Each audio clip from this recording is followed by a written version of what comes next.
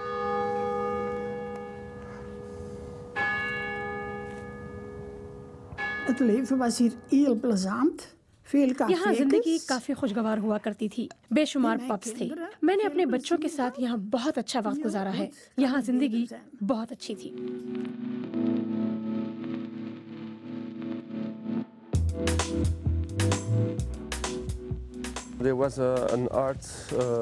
یہاں اس گاؤں کو بچانے کے لیے ایک آرٹس مہم بھی چلائی گئی تھی جو ایک قانونی مہم تھی. It was a legal action.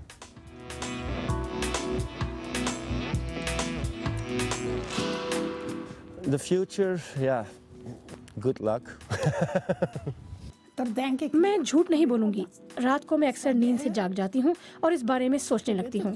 آپ کو معلوم ہے کہ کیا ہونے والا ہے, لیکن اب مجھے اس کی پرواہ نہیں ہے. اب ایک بار پھر پروگرام کی بڑی خبر کی طرف چلتے ہیں. آئیے دیکھتے ہیں کہ ملالہ یوسفزئی کو نوبیل امن انعام ملنے پر مختلف طبقوں سے تعلق رکھنے والے افراد کے تاثرات کیا ہیں.